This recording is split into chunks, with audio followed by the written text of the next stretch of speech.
So there's this moment where Jessica suddenly realizes something about her sister. She thinks her sister is kind of sad and unlucky, and then she gets this idea. What's the idea? Well, just wait and see. Jessica, wearing a fancy wedding dress, starts talking to everyone around. She even grabs a microphone. Then she says loudly to all the guests, "Does anyone want to marry my sister? She's not super smart, and she's getting older, you know?" After saying this, Jessica's sister gives her a sneaky smile. But she doesn't realize how rude Jessica's words are. The room suddenly feels weird, and people start whispering. Some of them look at Jessica with disapproval. But Jessica doesn't notice any of this. She grabs the microphone again and tells her sister, "Come on, you have to make yourself sound better. There are lots of good-looking doctors here. Don't you get what you've done wrong?" Suddenly, something big happened. A woman named Emily Nichols, who's 29 years old and works a regular job, spoke up. She's not particularly striking in looks, just ordinary. But she has one interesting thing about her. She became a lawyer after finishing middle school. Emily has a sister named Jessica, who's 2 years younger. Jessica is pretty and outgoing, so their family always favored her. Emily, unlike Jessica, isn't noticed much. She's just average in looks and style. Plus, she's not very charming, so she didn't get much love from her family or relatives. At home, she felt ignored and often got treated coldly. She couldn't compete with Jessica's natural charm, which got all the attention from their parents. Instead of love, Emily got harsh treatment. I tried really hard in school, hoping my family would notice me even just a little bit. But no matter how well I did, I could never beat my sister. Eventually, I got tired of trying so hard to be loved by my family. I decided to focus on something else instead of seeking their affection. I threw myself into studying, telling myself I'd find my own value. Studying hard made me feel more sure of myself, and I started to see good results. I hoped that one day my parents would praise me for my academic achievements. So I kept studying late into the night during middle school. I always got the highest grades in my class and did better than everyone else in tests. But my parents never praised me. Instead, they seemed disappointed if I didn't get almost perfect scores in every subject. They'd say things like, "Being at the top isn't enough. You need to be perfect in everything." Even if I got a 95% in a tough test, they'd still say it wasn't good enough. My mom's voice was like ice, sharp and cold. She always had something to say about my grades, making excuses feel useless. "Are you trying to show off these less than perfect grades?" she'd say, making me feel small. All I could do was mumble an apology. "Yes, I'm sorry," I'd say quietly. No matter how hard I tried, my grades never seemed good enough for my parents. They never appreciated my efforts. If I didn't get a perfect score, they'd scold me. But what hurt more than their coldness was when my sister Jessica said seemingly innocent things. "Oh, are you getting in trouble again?"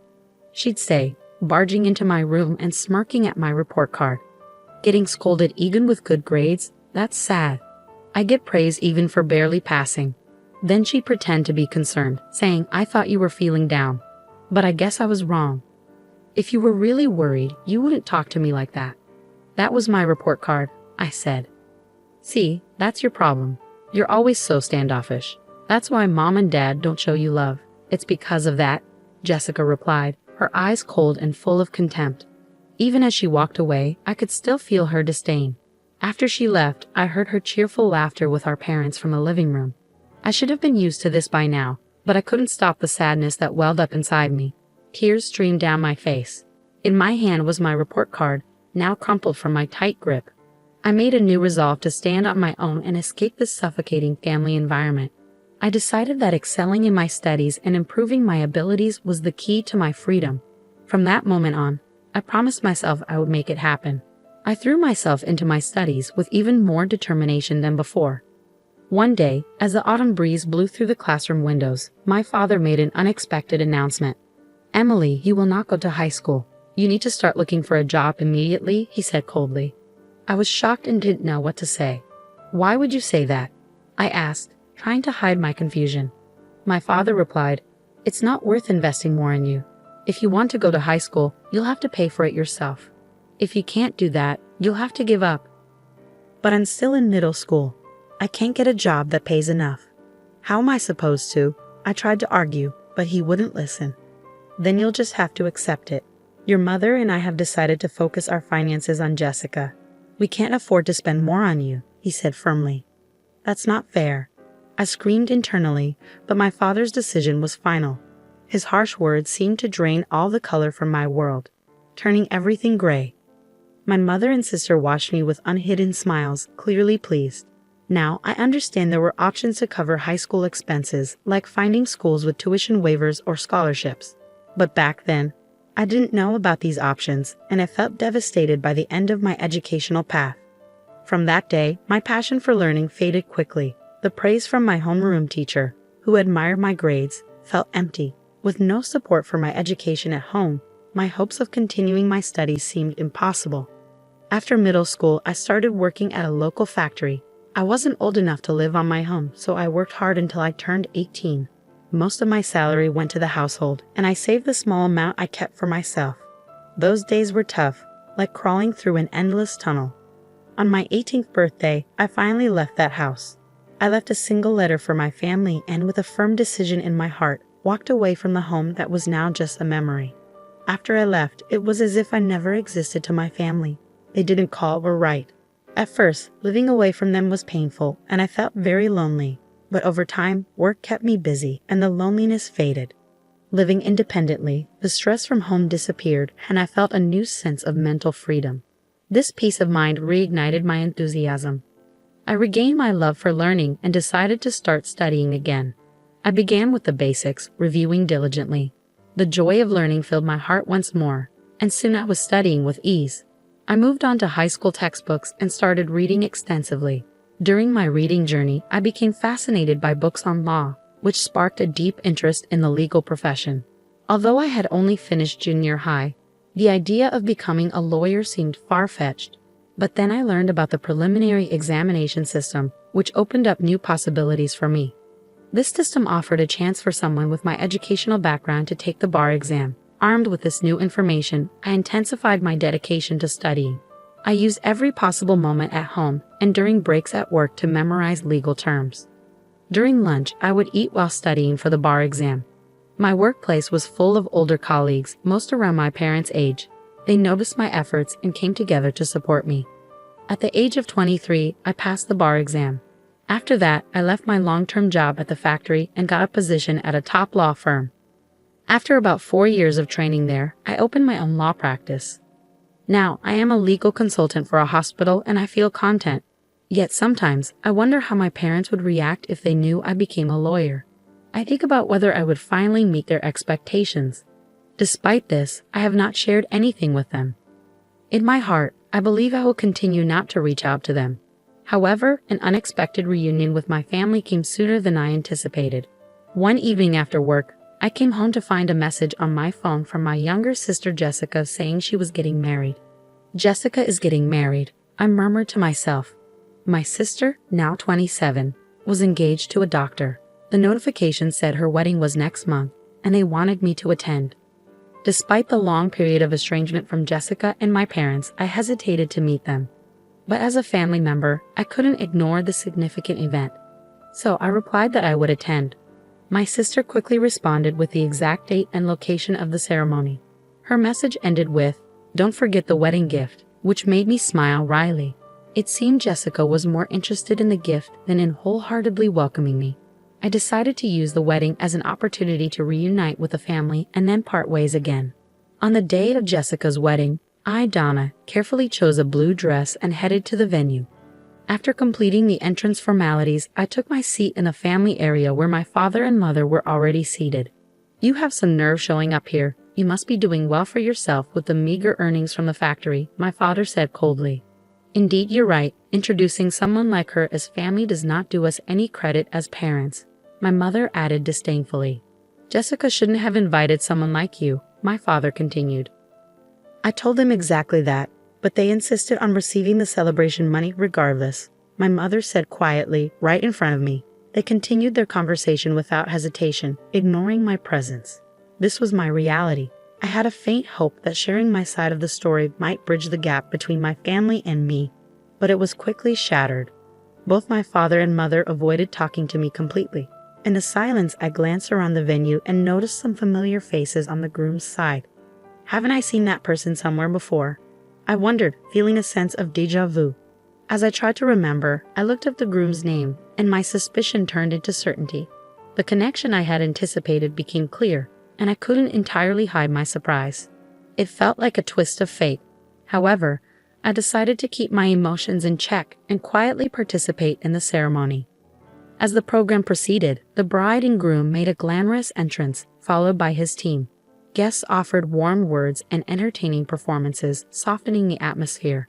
Time passed, and the banquet gradually shifted to dinner and then to photo-taking sessions.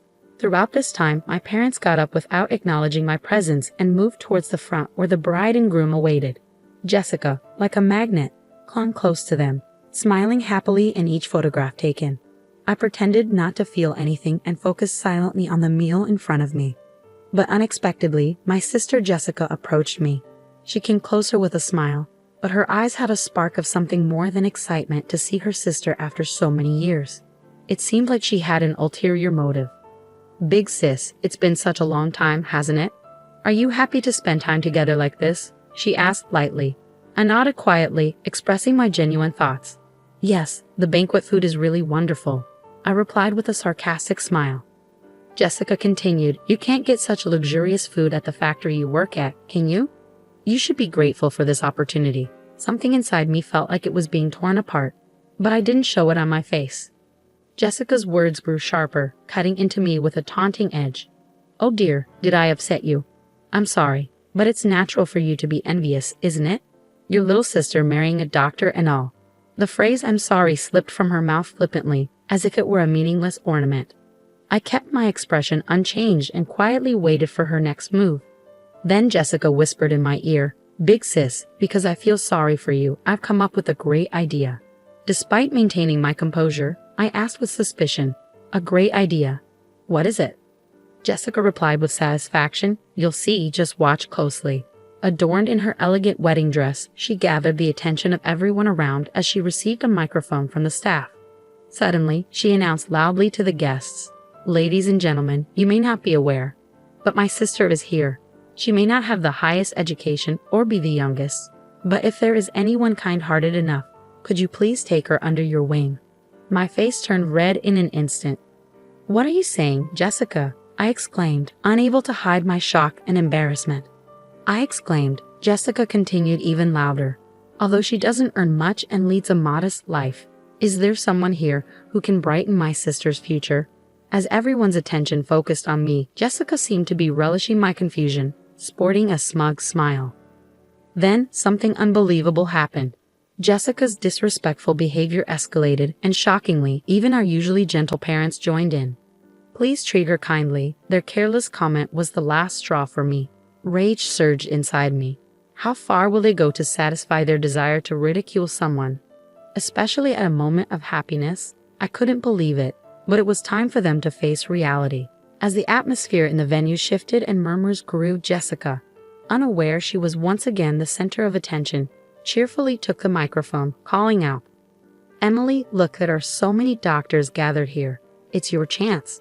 I remained silent, but my solemn gaze conveyed a strong will. "This is the end for you," I thought. Jessica, confused, could only respond with, "Heh." I approached her calmly, saying, "You'll understand soon just how terrible your actions have been." As Jessica tried to make an excuse, the groom suddenly raised his voice to address the venue.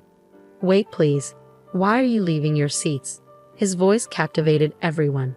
Looking towards him, it was clear that all his colleagues from work were standing up, heading for the exit. Even as the groom tried to stop them, a dignified man who seemed to be the hospital director spoke to him firmly. "The recent remarks of the bride were so unpleasant that I'm in disbelief. I apologize, but we can no longer stay here. We will take our leave now." The groom rushed to stop the hospital director, offering to take responsibility for Jessica's words and actions. "Please wait. I admit her words were inappropriate. I'll speak to her directly and ensure she undergoes a serious change in awareness." However, the hospital director explained the seriousness of the situation and revealed information about me that the groom was unaware of. The problem isn't just that. "Do you know what kind of person her sister is?" The groom, confused, admitted he knew nothing about me. "Eh? No, I only met her sister for the first time today, and all I've heard was that she worked in a factory after graduating from middle school. The hospital director couldn't hide his irritation at the groom's ignorance. Don't be ridiculous. Her sister is a respected lawyer and also serves as the legal advisor to our hospital. The groom was shocked to learn this, indicating he had no idea I was the hospital's legal advisor. The lawyer is our hospital's advisor. Not only the groom but also my sister, parents, and other guests were left speechless. I was contracted as the legal advisor to that hospital, which was where my sister's future husband worked. The reason the groom looked familiar was because I had seen him several times at hospital events. Other guests likely realized this too when they saw me. My sister's inappropriate comments only made things worse, prompting the hospital director to openly express his outrage. Although the groom himself is a member of the hospital's medical staff and has no direct relation to me, to the hospital director and other staff, the legal advisor is of significant importance. The groom's face turned even redder, and he stepped toward his sister, raising his voice in reproach. What on earth is this? Because of your carelessness, my reputation is now tarnished. The groom reproached Jessica, his tone filled with indignation. Jessica stumbled over her words for a moment, then defended herself like a bewildered child. It's not like that. I truly had no idea that my sister was in such a prestigious position. Growing more indignant, the groom continued to chastise Jessica for her ignorance. Ignorance is no excuse, and how can you speak so lightly and disrespectfully of your own sister? As a human being, your behavior is at the very bottom. You've truly lost sight of what's valuable. Desperately trying to elicit some understanding, Jessica pleaded, "Wait a minute, listen. I have a good reason." However, the groom, unwilling to hear her explanation, declared decisively, "The withdrawal from the marriage itself. I have no interest in hearing your excuses. Our marriage discussion ends here." Shocked by his words, Jessica collapsed on the spot as if her soul had left her, her complexion turning deathly pale. Then, in a fit of anger, the groom and the guests disappeared from the wedding hall. As I was about to leave, I heard a desperate cry from my sister behind me. "Please help me, Emily." But I didn't let her cries sway me. Confronting her with a stern tone, I said, "Help you say? Why should I do such a thing for you? The situation you're in now is the result of your own actions. Trying to get a laugh with a joke that mocks others and then playing the victim when it fails is pathetic. I can't accept it." Jessica, confused and anxious, pleaded, "Why are you being so harsh? If you had known about my success as a lawyer," I replied calmly but firmly, "why didn't you bother to contact me? In fact, I was planning to end our relationship after this wedding, but seeing your unfortunate end, I'm somewhat satisfied. You must be disappointed that your engagement to a doctor has been called off. Well, you better work hard to find your next prospect." With those words, I left the venue with dignity. From afar, I could hear the critical voices of my sister and parents. Everything went as expected, and my sister's marriage was no more. The parents, who had believed a secure future was guaranteed through my sister marrying a doctor, expressed their anger towards her for the first time. Amidst the chaos, my sister, always pampered, couldn't bear their anger and sought solace with a broken heart. But I turned a blind eye to her pleas, devoid of sympathy. I never answered her calls, despite her repeated attempts, and I cut off all contact with the family. I heard that my sister had quit her job, now unemployed, estranged from our parents, and spending her days isolated at home. As for me, I am enjoying a very satisfying life both professionally and personally, leading a peaceful existence without major problems. Although my relationship with my family has been rocky, I am grateful for the strong support I receive from colleagues and friends. This contented life isn't just luck, it's the result of years of self-improvement and hard work. There were challenging days, but overcoming each obstacle has brought me to where I am today. Reflecting on my past struggles and their impact on my growth, I aspire to continue living a fulfilling life at my own pace, setting achievable goals while minimizing stress.